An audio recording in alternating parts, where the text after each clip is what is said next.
হরে কৃষ্ণ। শ্রীমদ্ ভাগবত কথা শুনতে থাকো।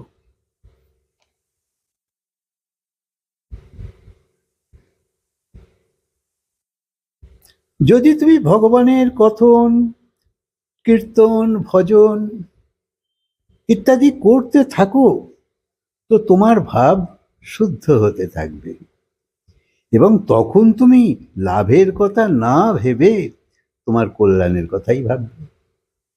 লাভ যা কিছু এই সংসারের হয়, এটা পেয়ে গেলে লাভ, ওটা পেয়ে গেলে লাভ, কিছু বেশি পেয়ে গেলে লাভ ইত্যাদি।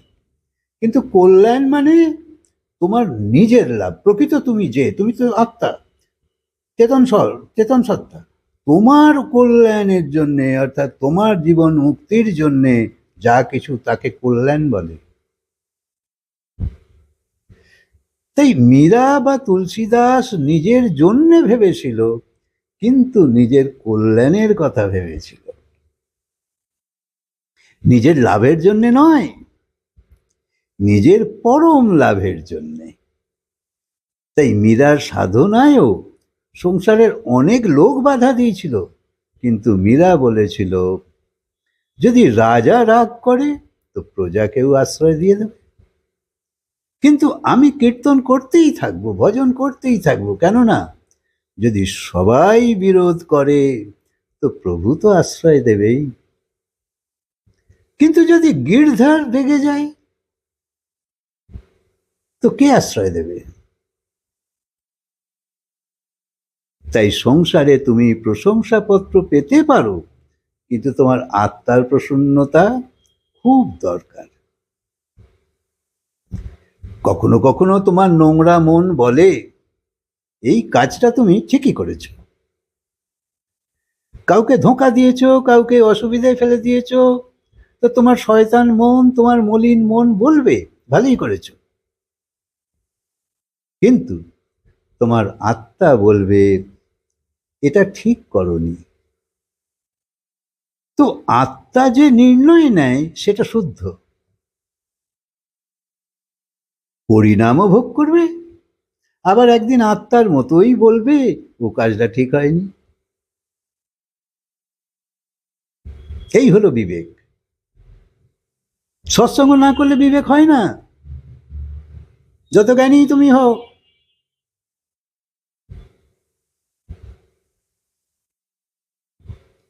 আবার একদিন তুমি সব কিছুকে সুন্দর বলে চলতে থাকবে, মন কি বলবে, লোক কি বলবে না ভেবে ভাবো আত্মা প্রসন্ন হবে কি?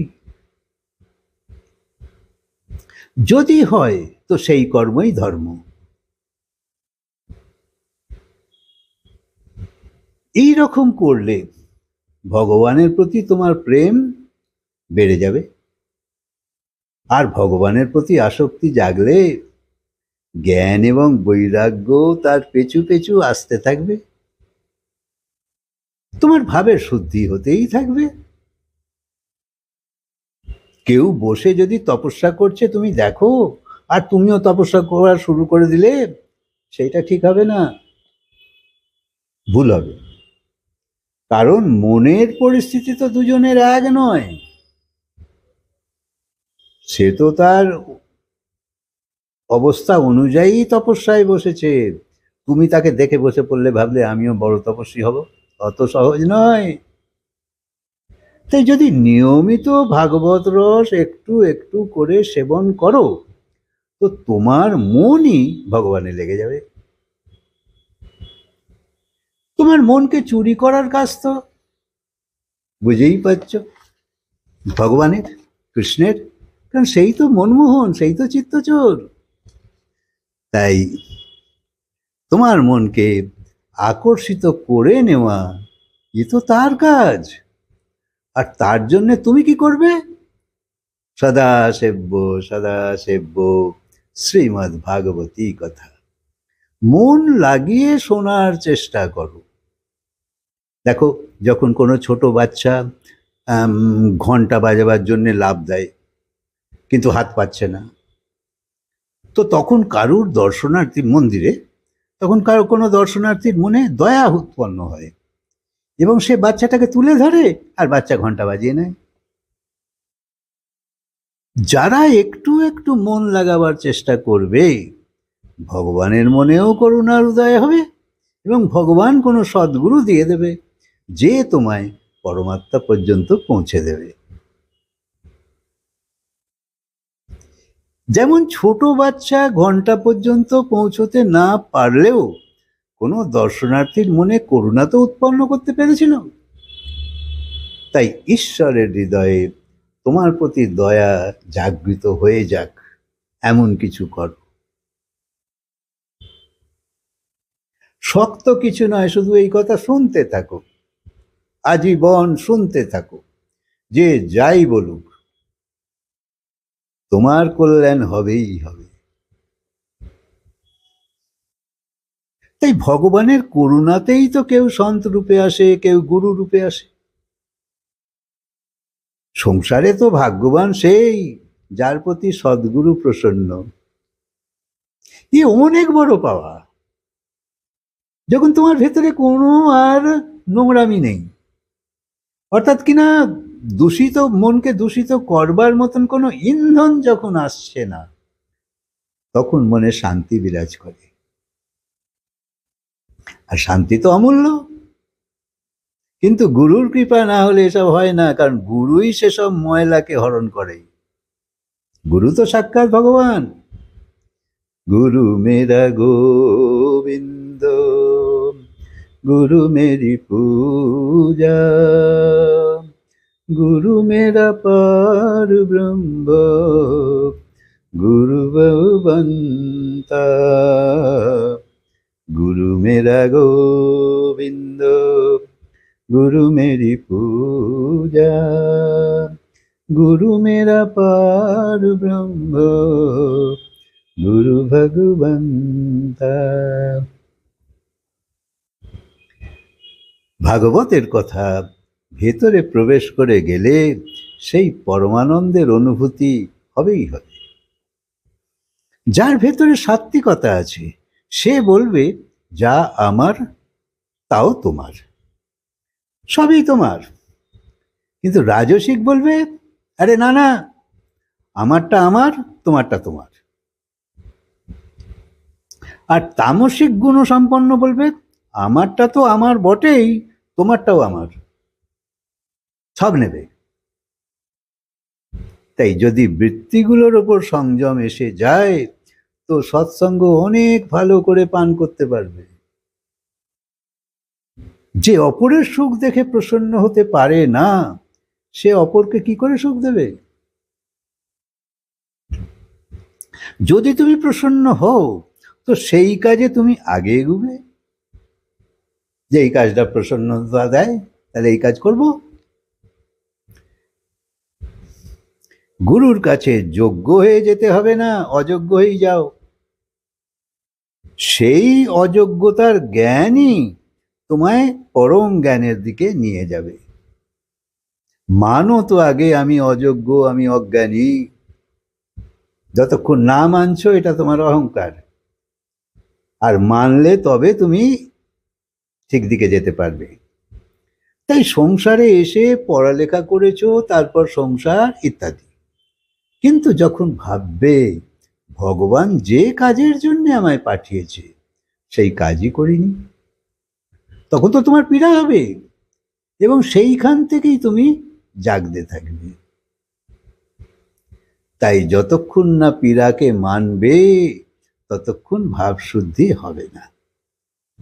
সংসারে যত কর্ম, সেগুলো ভুল নয়, কিন্তু তা জীবনের লক্ষ্য নয়। এটাই হলো অযোগ্যতা, অজ্ঞানতা। সংসারে একে অপরের সঙ্গে সম্পর্ক অনুযায়ী ব্যবহার হয়, কিন্তু প্রত্যেক জীবাত্মার পরম লক্ষ্য, পরম কর্তব্য হলো সেই ভগবানের অনুভূতি। কলিযুগে মানুষ তার ভাবকে নিয়ন্ত্রণ করতে পারে না, কিন্তু নিয়ন্ত্রণ করতে না পারলেও মোড় ঘুরিয়ে তো দাও। তাই শ্রীমদ্ ভাগবত যেভাবেই পড়ো, যেভাবেই বোঝো, এ শুধু কৃষ্ণকেই দেখায়।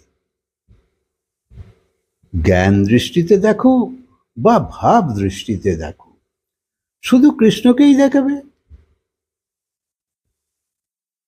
ভিন্ন ভিন্ন অধ্যায়, প্রসঙ্গ এসব রয়েছে, কারণ মানুষের রুচিও তো ভিন্ন ভিন্ন। কেউ বাল্যলীলা ভালোবাসে, কেউ সংহার লীলা ভালোবাসে, কেউ রাস অবতার লীলা ভালোবাসে, ইত্যাদি। কিন্তু উদ্দেশ্য একটাই, যাতে জীবাত্মা তার নিজের ধামে যাবার প্রয়াস করতে পারে। যেখানে পৌঁছানোর জন্য তুমি যাত্রা শুরু করেছো, সেই দিকে তো চলো।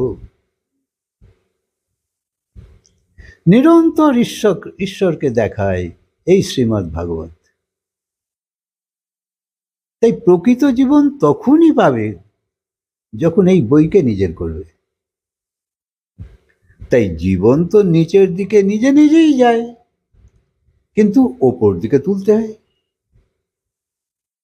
তাই উত্তম হতে গেলে উত্তম বিচার অবশ্যই দরকার, উত্তম সঙ্গ অবশ্যই দরকার। সঙ্গ থেকেই তোমার লোকসান হয়, আবার সঙ্গ থেকেই তোমার লাভও হয়। তাই কুসঙ্গ আর সৎসঙ্গ, তাই সুনীতি আর কুনীতি। এক হলো নীতিযুক্ত সুখ, অর্থাৎ সততা রাখো, সত্যতা রাখো, সবকিছুর অনুকূলে থাকো। এইভাবে থাকলে তোমার ভৌতিক প্রয়োজন কিছু কম পেতে পারো, কিন্তু আত্মিক সুখ অনেক পাবে। কারণ নিজের দৃষ্টিতে অপরাধী হওয়া বড় দুর্ভাগ্য। নীতিযুক্ত থাকলে তোমার আবশ্যক অনুযায়ী ঈশ্বর ঠিক দেবে। এইভাবে থাকলে তবেই পরমাত্মার দিকে যেতে পারবে। আর ভগবান পেয়ে গেলে আর অভাব কোথায়? কিন্তু যদি ধরো কিছু চাইছো এবং তা পাবার জন্যে তুমি যা খুশি করো, তাহলে তো পাপের মার্গ। তাই দেখতে প্রাসাদ, কিন্তু প্রসাদ নেই। প্রতিবারই আত্মা তোমায় সজাগ করে এবং তুমি নিজে অপরাধী বলে বুঝতেও পারছো। তাই যখন তোমার আত্মা তোমার থেকে বিমুখ হয়ে যায়, তখন সারা দুনিয়া তোমার পাশে থাকলেও ভেতরে সেই খুশি, সেই আনন্দ তুমি পাবে না, তার অনুভবই হবে না। তাই সারা জীবন ভগবানের পুজো না করে থাকো যদি, তো মৃত্যুর সময় তোমার কোনো আক্ষেপ হবে না। হরে কৃষ্ণ। কথাকে আজকে বিরাম দিই, আবার বলবো।